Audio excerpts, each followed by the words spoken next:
o que se vê no cristianismo, além da proteção e da defesa de alguns dogmas, é a busca por milagres. São outra condição que o cristianismo prega. Tem aqueles que são do lado dos dogmas e agora tem aqueles que são do lado dos milagres. Uma pessoa que só lê o Antigo Testamento, Moisés abre o Mar Vermelho, Sansão fere 1000 homens com uma queixada de jumento. Aí Elias fica um tempo sendo alimentado por uma viúva. Eliseu tira do mato 2 ursas para comer as crianças. Naamã é curado da lepra. Só vai lendo a Bíblia pelo viés do prodígio e do milagre. Não estou negando nenhum prodígio, tá, irmãos? Eu não estou negando. Nem é isso o meu objetivo nessa mensagem. Eu não estou aqui para negar. Eles estão lá, estão na história. Mas se isso for a minha inspiração, se isso for o meu sentido de ver a palavra, se isso for o sentido de vida para mim, né? Se essa for a minha perspectiva de leitura bíblica, para achar na Bíblia milagres e ficar tentando aplicar esses milagres para mim, também eu vou estar errando, irmãos. Então, a perspectiva como se lê as Escrituras, novamente, é uma leitura equivocada. Se alguns tomam as Escrituras como conjunto de preceitos e formam ali os dogmas, há aqueles que leem as Escrituras sem nenhum compromisso hermenêutico com aquilo que a Escritura quer falar. Se nós não entendermos o que a Escritura quer falar, o que ela quer mostrar, e ficarmos sempre escolhendo ali os prodígios, né, de Deus, os milagres de Deus, para justificar alguma coisa, está errado. Eu lembro, quando eu estava dentro da igreja, o povo ficava pregando isso aí o tempo todo, né, sobre os milagres, quando não um preceito, quando não sobre os milagres. E aí ela vai para o Novo Testamento, pega lá os milagres de Jesus, milagres de Paulo, milagres de Pedro, os milagres da igreja, e agora ela esquece toda a revelação acerca da palavra de Deus e vai viver em função de milagres. Então você vê que igrejas aí, elas são destinadas a pregar milagres. É a campanha de tal para você adquirir tal milagre. Então essas pessoas, elas perderam, irmãos, a essência da Bíblia. Perderam. E talvez você tenha que se preocupar em voltar para a essência da Bíblia. Não ficar preso nessas coisas aí, que são os preceitos e os milagres. Então, porque a pessoa leu na Bíblia, né, que a Bíblia fala de milagres, e aí ela dá a essas pessoas a impressão de que elas estão na verdade. Bom, se a minha igreja tem milagre, eu estou na verdade, porque tem na Bíblia milagre. Ela acha que isso é a total verdade, porque na igreja dela tem manifestações de milagres. Então, essa é a verdade. Porque se todos do Antigo Testamento e do Novo fizeram e viram milagres, a igreja verdadeira é aquela que vive os milagres. Então, isso está na mente de muitas pessoas. Ou seja, a pessoa toma as Escrituras de maneira errada novamente, irmãos.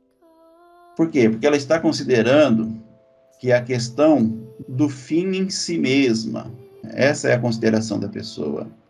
Assim como as Escrituras ela não tem o fim em si mesma, assim ela disse que Jesus também não teria, né, esse fim em si mesmo. Uma vez que é dito em 1 Coríntios capítulo 15, eu vou ler aqui uma parte da Bíblia para trazer esse entendimento aos irmãos. 1 Coríntios capítulo 15, a partir do versículo 28, é dito assim, olha: então, quando todas as coisas estiverem sob a autoridade do Filho, ele se colocará sob a autoridade de Deus, para que Deus, que deu a seu Filho autoridade sobre todas as coisas, seja absolutamente supremo sobre todas as coisas em toda parte. Então, nota, irmãos, que essa deveria ser a nossa compreensão bíblica. Que o Filho, como está aqui no versículo 28, ele foi gerado dentro de um projeto para se tornar, para ser supremo em autoridade sobre todas as coisas. E ser absoluto, supremo, ser absoluto sobre todas as coisas e em toda parte. Então, se o Filho, ele é supremo, se ele é absoluto, qualquer outra coisa que eu tomo como verdade, irmão, não pode ser a verdade. Se eu realmente creio nessa revelação, se eu creio nessa palavra, então eu tenho que evocar essa palavra, essa verdade sobre mim e viver isso. O que é a verdade, irmão Arlindo? Mas qual verdade que você procura? A verdade dos preceitos? A verdade dos milagres? Qual que é a verdade que você procura? Depende do que é a verdade para você. Porque a verdade de Deus, ela é o Filho. Essa é a verdade de Deus. E ela é absoluta. Ela é suprema. O Filho finalmente entregará o reino ao Pai. É lógico, né, irmãos? É no plano da obra. Isso aqui é no plano da obra.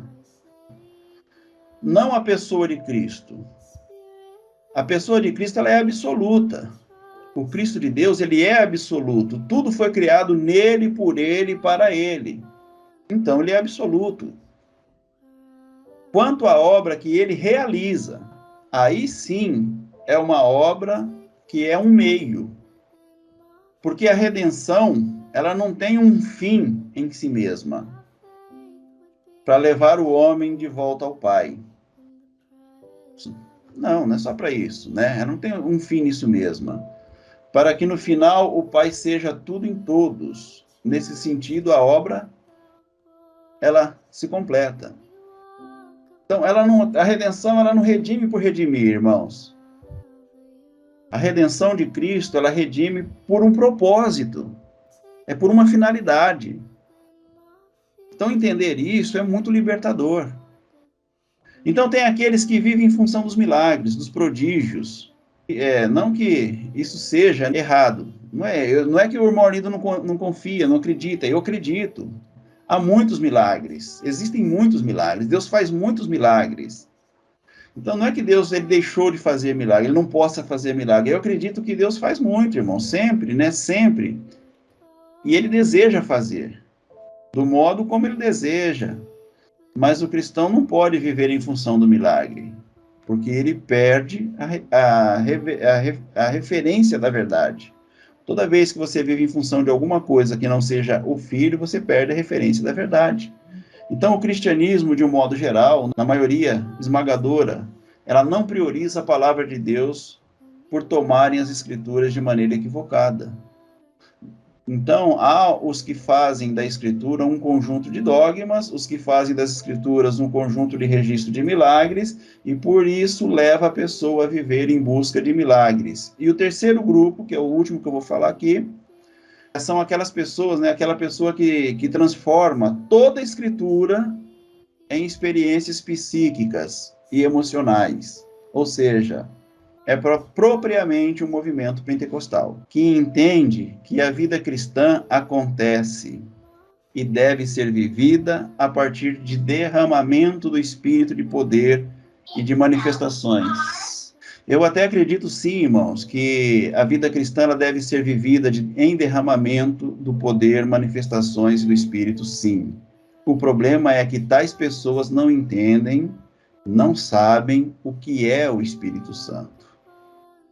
Não sabe para que ele serve, não sabe qual é o seu ministério, não sabem o que é ser batizado no Espírito Santo, não sabe o que é ser enchido do Espírito Santo, não sabe o que é nem para que servem as manifestações do Espírito Santo. Por não saber disso, elas confundem essas manifestações. Elas confundem a pessoa e obra e ministério do Espírito Santo com apenas sensações. Então, as pessoas vivem de sensações, por experiências sensoriais, dos sentidos da emoção, da sua psique, o que os pentecostais chamam de unção. A unção de Deus, o fogo do Espírito Santo. A pessoa pensa que o que vai mudar a vida das pessoas é o tom da voz do pregador. É o ritmo da voz do pregador. Ou seja, ele busca alguém que fala eloquentemente, como se entende eloquência no meio pentecostal. A pergunta que eu faço é: como Jesus pregava, irmãos? Como que era a forma de Jesus pregava? O próprio Jesus, dando testemunho dele mesmo, de si mesmo, citando uma profecia do Antigo Testamento, em Mateus capítulo 12, a partir do versículo 17, é dito assim, olha, cumpriu-se assim a profecia de Isaías a seu respeito. Vejam meu servo, aquele que escolhi. Ele é meu amado. Nele tenho grande alegria. Ele é o meu amado, nele eu tenho grande alegria. Porei sobre ele meu espírito, e ele proclamará justiça às nações. Versículo 19, eu leio assim, olha. Não lutará nem gritará. Olha o ministério de Jesus, ó. Não é por luta, não é por gritaria. Ele não levantará a voz em público. Não fará isso. Ele não esmagará a cana quebrada, nem apagará a chama que já está fraca. Por fim, ele fará que a justiça seja vitoriosa. E no versículo 21 é dito assim, e seu nome será a esperança de todo mundo. Pergunto, o que é que se entende por unção? O que é unção? Se entende o ritmo, o tom e o modo como vai envolvendo com as palavras o auditório, os ouvintes, para produzir no ouvinte um certo êxtase, uma certa emoção, e essa emoção que a pessoa sente, ela chama unção. É verdade que quando alguns cantam nas igrejas, aquelas pessoas que cantam, elas cantam sabendo o que estão cantando, vivendo o que estão cantando, sentindo o que estão cantando. A gente vê emoção na pessoa. A essa emoção chamam de unção. E aí, do modo como geram o clima, os irmãos também ficam arrepiados com a voz, com a expressão. Aí chama esse arrepio de quê? De unção. Ah, irmão, estou todo arrepiado aqui na unção de Deus, não é? O que os pentecostais não sabem, ou nunca pararam para pensar, é que esse mesmo tipo de sensação, ou esses tipos de sensações acontecem também quando você ouve uma música secular, quando você assiste um filme, no estádio de futebol, quando a bola entra no ângulo. Isso é o mesmo que sentem. Então, que não se pode confundir unção com sensações. Tudo o que eu disse é apenas para exaltar um ponto. O grande problema do cristianismo atual é não dar a devida importância à palavra de Deus. E por que não dão a devida importância à palavra de Deus? É por causa desses inimigos que existem. Quais são os inimigos? O dogma, o milagre e a unção. São aspectos equivocados da leitura bíblica que tomam a Escritura de modo contrário e não permitem que as Escrituras revelem de fato a nós a palavra de Deus. A única que é capaz de nos mudar. Mas o objetivo é chamar a atenção dos irmãos para a questão da palavra de Deus. Não é apenas um discurso, não é apenas uma pregação, não é apenas um texto, não é apenas uma leitura. A grande questão é: a palavra de Deus está intimamente, diretamente e exclusivamente relacionada à nossa salvação. Nenhuma pessoa, nenhum homem, nenhuma mulher vai provar, vai experimentar a salvação de Deus efetivamente a parte da palavra de Deus. Não experimentará a salvação desviando-se negando, negligenciando, relativizando a palavra de Deus. Tanto é que quando o Cristo de Deus saiu a semear, e nós temos que entender que ele semeia a palavra do reino nos corações, com vistas a que o reino de Deus seja gerado no coração daquele que recebe a palavra. O que implica que tais pessoas, antes de receberem aquela palavra, não tinham o reino de Deus frutificado, instaurado dentro do teu ser. Eles não tinham isso frutificado, eles não tinham o reino instaurado, eles não tinham o reino de Deus no teu ser. Então, nós não podemos confundir, né, irmãos? Eu digo aqui para os irmãos que todos, a minha compreensão é que todos os homens têm o reino de Deus dentro de si. Cada um, irmão, todo mundo tem. Mas nem todos frutificou esse reino. Nem todos foram instaurados nesse reino. E nem todos revelou esse reino. Mas ele está lá. Esse reino é como um tesouro que está lá escondido no coração dessa pessoa. Seja esse o grande desafio, né, irmãos, do homem, em razão do engano e das trevas em que ele vive, encontrar esse tesouro. Essa é a grande questão. Está dentro do homem, o reino está lá. Mas o que vai fazer com que eu encontre esse tesouro? Como que eu vou encontrar esse tesouro que está dentro de mim? Ele está aqui. Todos os homens têm. E esse é o grande desafio. É levar o homem a essa razão, né? Para que eles, saindo do engano, das trevas, ele encontrando, ele viva, né, essa vida a partir desse tesouro. Então, a Escritura ela vai usar essa linguagem. E esse tesouro, uma vez encontrado, e uma vez valorizado, e uma vez adquirido, esse reino que já estava dentro, porém escondido, ele se instaura. Ou seja, ele se torna efetivo. Ou seja, agora esse reino de Deus, ele passa a ser não somente uma verdade, mas uma realidade espiritual. A pessoa passa a experimentar isso, e esse modo de surgir esse reino dentro de nós é apresentado na linguagem do semeador, como que a palavra pregada, e essa palavra precisa ser o quê? Essa palavra precisa ser frutificada. Se eu não frutifico, então eu não estou vivendo esse reino. Jesus, ele diz aqui que nas 3 terras primeiras, né, da parábola, onde foi semeada a semente,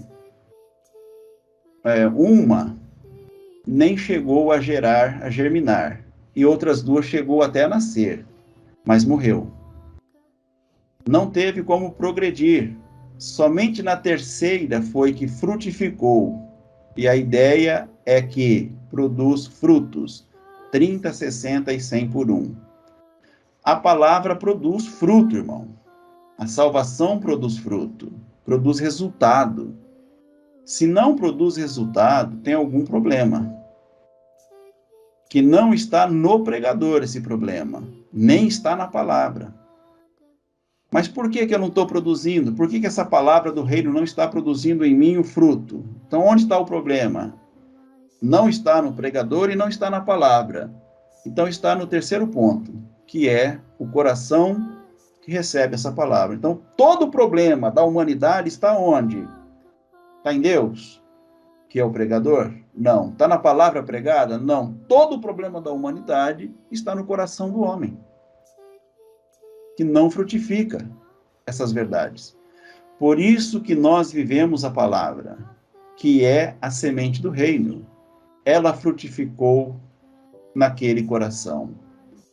Daqueles 25%, ela frutificou. De 4 tipos, né, de solo, 1 nem nasceu, 2 nasceram, mas foram eliminados, e o 3º e o 4º, esse frutificou. Então, nessa porcentagem, irmãos, nós devemos aprender qual está sendo a nossa visão a respeito desse reino e dessa palavra. E como que eu tenho tomado a palavra de Deus. E qual é o sentido que eu tenho tomado essa palavra de Deus. Então nós vamos daqui para frente falar muito, tá, a respeito de nós enxergarmos a testemunha nas histórias dos hebreus, porque tem muitos irmãos que acham que não tem graça lá atrás. A graça não veio lá de trás. E eu vou mostrar para os irmãos que a graça, ela está instaurada no mundo desde a hora que o homem foi criado. Só que ela só foi compreendida pelos homens a partir do ensinamento de Jesus, mas ela sempre esteve lá. Então, é isso que eu queria falar com vocês, irmãos. Eu agradeço a sua atenção, agradeço aí a sua dedicação.